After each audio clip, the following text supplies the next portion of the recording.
Énfasis especial tenemos que hacer en el decreto 4500 del 2006, que es el que ya les relacioné anteriormente, porque en ese decreto, que es el que está vigente, habla sobre la educación religiosa que deben tener todos los niños, de acuerdo a lo que ellos crean, a los que sus padres crean, y eso va ligado con el código del menor, como ya lo mencioné.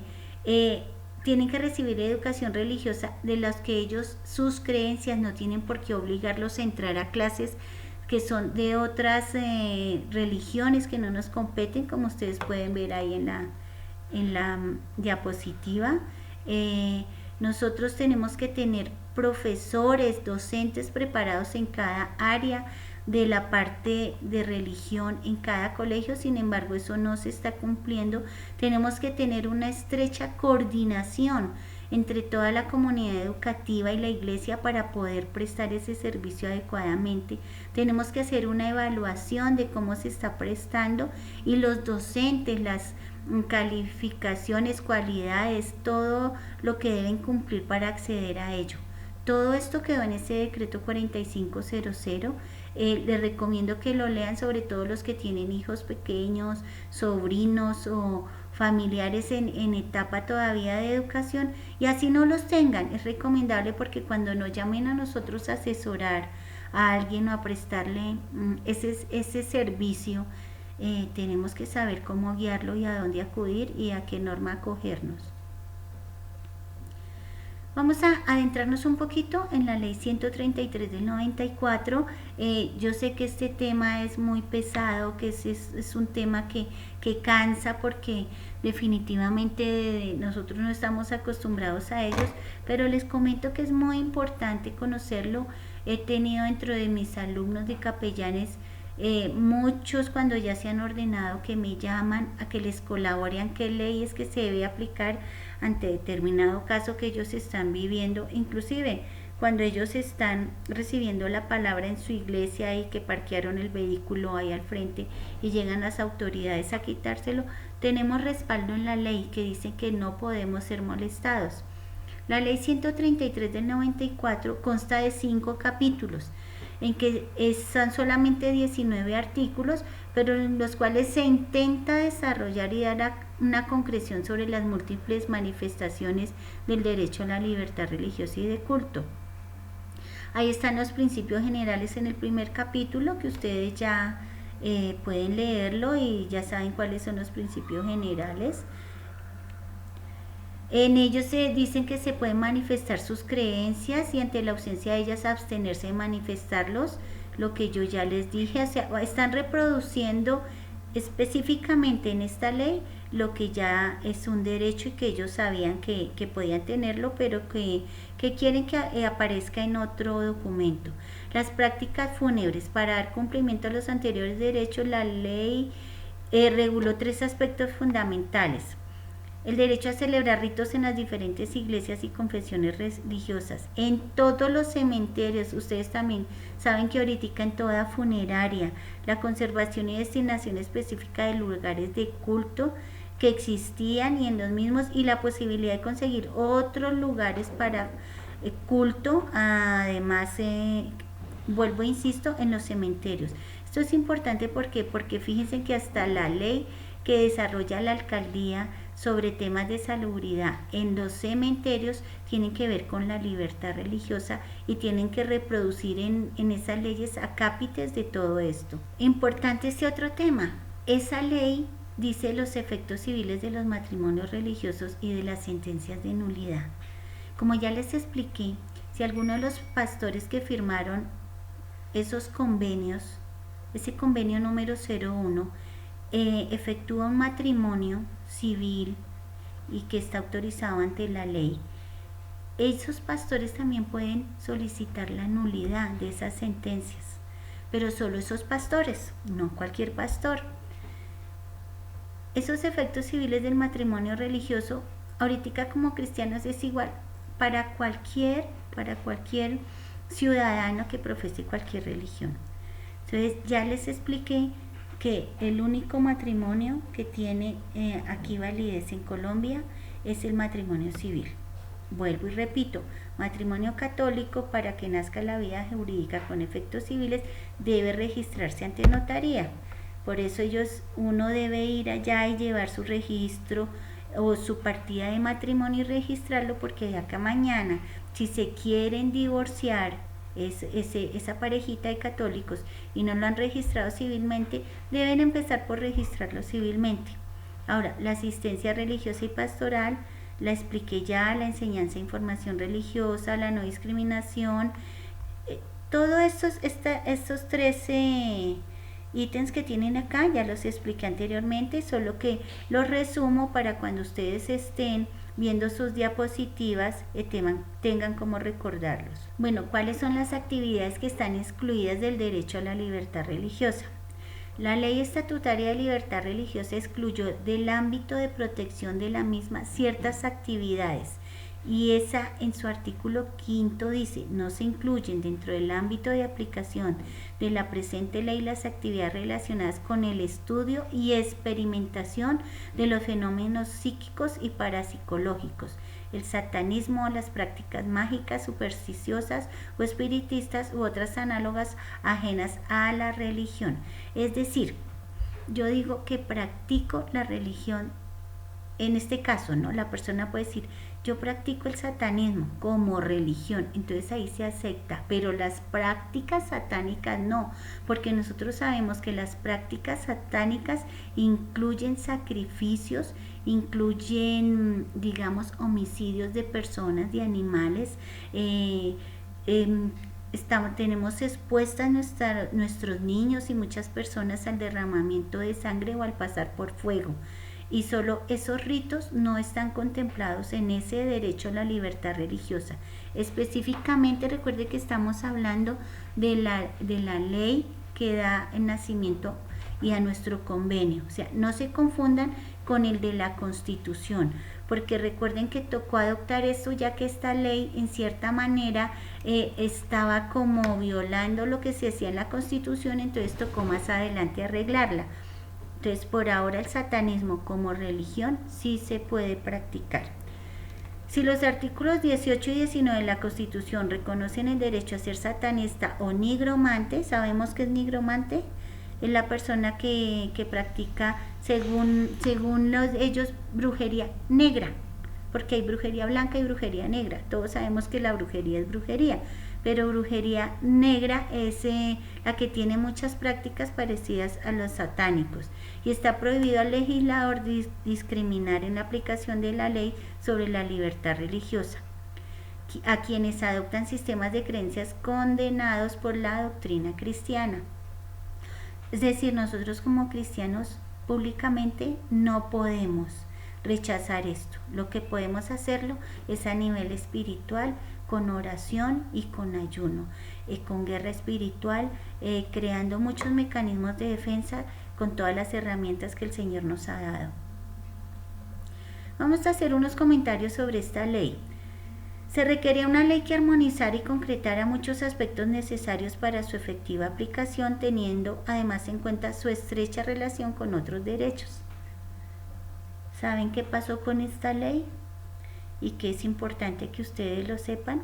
Ustedes pueden seguir leyendo su diapositiva. Que a todos los pastores, a todos los líderes religiosos que firmaron el convenio 001 están obligados a realizar los matrimonios que lleguen a sus iglesias. ¿Y saben qué está pasando ahorita con toda esta transformación de nuestras leyes a esta época? Que esos pastores no se pueden negar a realizar un matrimonio de una pareja del mismo sexo. Eso tiene una cantidad de implicaciones que en su momento no se tuvieron en cuenta ni se pensaron, porque nunca creímos que nuestro país tuviera ese desarrollo en todas esas áreas, y como les dije desde el principio, esto es algo muy dinámico. Sobre la mesa está el debate y que en algún momento tendrá que darse con toda la rigurosidad que al mismo amerita, consistente principalmente en el tema de la objeción de conciencia y en el caso que nos ocupa por motivos religiosos. Se los acabo de comentar. Tenemos otras normas jurídicas relacionadas con todo esto porque pueden leer las resoluciones, los decretos que establecen obligaciones tributarias de las entidades religiosas que dicen que estamos exentas del impuesto sobre la renta. Debemos presentar declaración anual de ingresos y de patrimonio. Estamos obligados a los supuestos de hecho que nos lo exijan a realizar retenciones en la fuente, pagar aportes parafiscales, bueno, pero esto sí a las personas que colaboran, aportes al sistema de seguridad social, a retener el IVA en las operaciones grabadas. Miren este decreto porque más adelante con la reforma tributaria que estamos viviendo ahora vamos a tener que hacer un comparativo. Ley 790 del 2002, por las cuales se expiden disposiciones para adelantar el programa de renovación de la administración pública. Entonces es la fusión del Ministerio del Interior.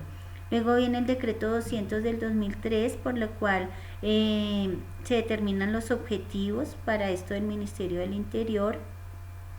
Y ustedes pueden seguir leyendo. Ley 48 del 93 señala a los clérigos y religiosos en general dedicados con carácter exclusivo a labores de culto como exentos de la prestación del servicio militar.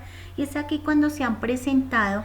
Démonos cuenta que esta ley es específicamente sobre la prestación del servicio militar obligatorio, pero si ven la incidencia que tiene en nuestro momento, si mi libertad de culto, mi libertad de religión me dice que yo no puedo rendirle honores a la bandera, hacer juramentos y eso, me puedo apegar de aquí como ya muchas personas han ganado tutelas y eso y no han sido obligadas a realizar ciertas ritualidades dentro de las fuerzas públicas. Entonces, tenemos que leer muy bien esto porque en determinados momentos por el mismo desconocimiento de las leyes dentro de los mandos militares se abusa mucho de eso y nos hacen de lado toda nuestra libertad. Ellos deben estudiar a todo lo que tenemos derecho y más cuando se tiene cierto grado de autoridad para no incurrir en estos errores que más adelante van a afectar no el nombre de esa persona sino todo lo que se trate de un Ministerio de Defensa, Ejército, Policía, Fuerza Aérea, Armada. Así como no van a decir solamente fue fulanito de tal o en nuestro caso fue tal persona, sino fueron los cristianos, eso es igual. La ley 599 del 2000 es el Código Penal y también protege el derecho a libertad religiosa y de cultos, y la persona que infringe esa ley también tiene su sanción, su castigo, debemos leerla. Y la ley 600 de 2000, que es el Código de Procedimiento Penal, establece la exención del deber de declarar a los ministros de culto en relación con los hechos que tengan noticia por razón del ejercicio del mismo, de su misión. Es decir, si yo soy un pastor y una de mis ovejitas está implicada en algo penal y me llaman a declarar, yo no estoy obligado a hacerlo porque eso digamos que está bajo la confesión. Se establece la querella para la iniciación de la acción penal en relación con los delitos que protegen el sentimiento religioso. Es decir, si yo me siento afectada, como ustedes ya vieron lo de la querella en el video anterior, tengo solo 6 mesecitos para ir allá a denunciar qué es lo que está pasando. La ley 906 del 2004, que es la que modifica este Código de Procedimiento Penal, también repiten o reproducen todo lo que decía la ley 600, las relaciones entre el clérigo y feligreses y las excepciones del deber de declarar y la querella. Y todo esto con desarrollo jurisprudencial, como ya les he explicado cuál es el desarrollo jurisprudencial. Vámonos a los acuerdos entre el Estado colombiano y las entidades religiosas. La Ley Estatutaria de Libertad Religiosa estableció la potestad del Estado colombiano para celebrar convenios. Ya lo leímos. Los convenios de derecho público interno, esta clase de convenios fueron establecidos, como ya se afirmó, en la ley 133 del 94 y fueron reglamentados mediante el decreto 782 del 95. ¿Qué dice básicamente el convenio? Y es a lo que me refería anteriormente. Es el convenio que se hace de derecho público interno, constituye un importante y sobre todo trascendental acuerdo entre el Estado colombiano y algunas entidades cristianas no católicas. Recordemos que siempre el Estado ha tenido el convenio o concordato con los católicos. Este convenio fue suscrito en el periodo del doctor Ernesto Samper Pizano y con las siguientes entidades. De ellas solo participaron unas, como decimos nosotros, estaban en el momento indicado, en el tiempo indicado. Otros dicen, esa era la rosca, ustedes tomen sus decisiones. Concilio de las Asambleas de Dios de Colombia, Iglesia Cruzada Cristiana, Iglesia Cristiana Cuadrangular, Iglesia de Dios en Colombia, Casa sobre la Roca, Iglesia Cristiana Integral, Iglesia Pentecostal Unida de Colombia, Denominación Misión Panamericana de Colombia, Iglesia de Dios Pentecostal Movimiento Internacional en Colombia, Iglesia Adventista del Séptimo Día de Colombia, Iglesia Wesleyana, Iglesia Cristiana de Puente Largo, Federación Consejo Evangélico de Colombia, SEDECOL, que es la única federación que hace parte de este acuerdo. Este acuerdo significó un nuevo paso en el reconocimiento efectivo del derecho a la libertad religiosa y de cultos por el pluralismo, que ese convenio en su momento era el adecuado según todas estas personas que participaron en el mismo. Sin embargo, excluye a muchas otras denominaciones y denominaciones que no están de acuerdo tampoco con muchas cosas de las que se plasmaron en este convenio. Realmente en este año, en el mes de julio, cumplimos 25 años de libertad religiosa, con la cual fue consagrada en la Constitución del 91. Sin embargo, esta no ha sido la única vez que en Colombia se reconoce la libertad de pluralidad religiosa.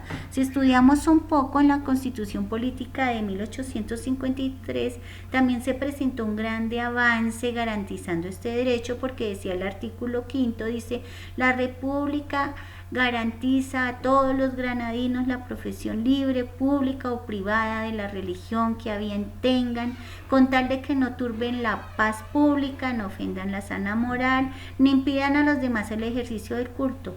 Pero en la Constitución de 1886 este artículo quedó como letra muerta, porque lo que se hizo fue atender el contenido del concordato que se había suscrito entre el gobierno colombiano y la Iglesia Católica, que consagró el catolicismo como la religión oficial del país de Colombia. Este marco constitucional ha sido de vital importancia para la libertad religiosa, el de ahora, el del 91, porque nos permite ubicarnos dentro de uno de los derechos más sustanciales del ser humano, que no se limita al ámbito del culto y de manifestaciones, sino también está protegido. En la historia colombiana, nuestros hechos, muchas personas fueron víctimas de las minorías por pertenecer a minorías religiosas o perseguidas por minorías religiosas, y de manera expresa ya en el 91 fue cuando empezó a darse esta libertad. Sin duda, el acceso a los derechos de orden constitucional y las leyes que ya hemos visto nos dan poder para acceder a ciertos sitios, pero tenemos que tener también en cuenta que a esos sitios pueden acceder, por ejemplo, los de la religión islámica, los judíos y otras creencias. Existe ahorita un destacado crecimiento de los diferentes grupos religiosos, y solo hasta este año realmente es que el gobierno ha comenzado con la caracterización de las entidades religiosas para determinar la identidad de las iglesias y las confesiones religiosas en todo el país. Esto lo hemos logrado porque el Señor ha puesto una persona en el Ministerio del Interior que lleva más de 15 años trabajando en esto, y hasta ahora está en la posición privilegiada, que digamos, para poder acceder nosotros a ello. Ellos están organizando la manera como podemos nosotros como confesiones religiosas, iglesias, y en este caso nosotros como asociación, tener acceso a muchas cosas que nos estaban vetadas dentro del gobierno, dentro del plan general de desarrollo, lo que implica la parte económica. Y en este caso en específico, ustedes deben conocerla, la doctora Lorena Ríos, que trabaja incansablemente, o en este tiempo ha estado dedicada a ello, y por lo cual hemos obtenido muchas prebendas en materia de desarrollo de la ley en el Ministerio del Interior. Colombia sigue siendo mayoritariamente cristiano, pero incluye las ramas que son católicos, ortodoxos, evangélicos, el protestantismo histórico y diferentes confesiones que se fundamentan en doctrinas cristianas y constituyen grupos religiosos que son los que son representativos en la cristiandad. Por eso cuando hacen una evaluación o una, ¿cómo se llama? Una tabulación, dice que Colombia es eminentemente cristiana, pero porque en el cristianismo incluyen a todas estas personas que yo les acabo de mencionar. O sea, no somos los cristianos evangélicos o cristianos protestantes, sino todos los que el fundamento es Cristo. Las demás entidades religiosas hacen parte de confesiones monoteístas como la judía y la islámica y siguen siendo minoría. Sin embargo, vuelvo e insisto, hemos tenido gran avance a partir de la Constitución del 91 y nosotros tenemos que irnos documentando en todo esto porque por primera vez en la historia en el sector religioso quedamos incluidos dentro del plan de desarrollo y en el artículo 244 del Plan Nacional de Desarrollos, y todo esto es según el eslogan de ellos, todo por un nuevo país. También desarrollamos estrategias para fortalecer este sector religioso como constructores de paz y bien común. Y en este momento en que estamos viviendo en la época del postconflicto, nuestro ministerio es fundamental para la construcción y reconstrucción del tejido social, que es evidente que es lo que se ha venido haciendo en el país, lo que hemos venido haciendo sin que lo supiéramos, que es lo que hemos venido haciendo y que el Señor nos ha estado preparando, porque recordemos que el Señor antes de enviar a sus discípulos los preparó. Él no mandó a sus discípulos a llevar la palabra así a que dijeran lo que quisieran, sino que los tuvo junto con Él más de 3 años preparándolos para poder llevar todo ese ministerio al cual fueron llamados. Así estamos nosotros, tenemos que prepararnos, desarrollar planes estratégicos, desarrollar todos esos proyectos que ustedes van a ver, los cuales son prerequisito para que accedan a algún orden dentro de nuestra asociación, y que lo que es fundamental, que es la realidad de hoy, solamente que tenemos que saber cómo utilizar esa herramienta, porque son varios los desafíos a los que hoy nos estamos enfrentando dentro de este contexto. Vamos a caminar en solidaridad, tenemos compromiso social, tenemos que proyectar programas para las clases más desfavorecidas, incluso algunas veces tenemos que suplir cosas que debe hacer el Estado, que debe asumir el Estado, y lo que eso supone es que debemos realizar unas acciones conjuntas donde interactuemos unos con otros. Por eso la ASEC es una asociación interdenominacional, porque tenemos que todos estar hablando el mismo idioma, el mismo lenguaje, tener un mismo sentir y estar caminando hacia el mismo norte, que no se nos pierda nunca. Esto es un reto muy duro para nosotros, y más que debemos realizar este llamado con humildad y reconocer que realmente estamos aquí por algo, que estamos en el lugar indicado, en el momento indicado, y que es urgente que nosotros adelantemos todo conforme a lo que el Señor nos ha enseñado, porque para eso nos está preparando. A continuación los voy a dejar viendo unos videos que hablan sobre nuestra libertad religiosa, nuestros 25 años de libertad religiosa, y realmente con un video que me pareció muy bueno traer ahora a conocimiento de todos, que es en que a nosotros como cristianos nos afecta la reforma tributaria. Muchas gracias, porque yo sé que es desgastante todo esto. Gracias por su atención, y yo sé que la semilla está ahí sembrada. Bendiciones.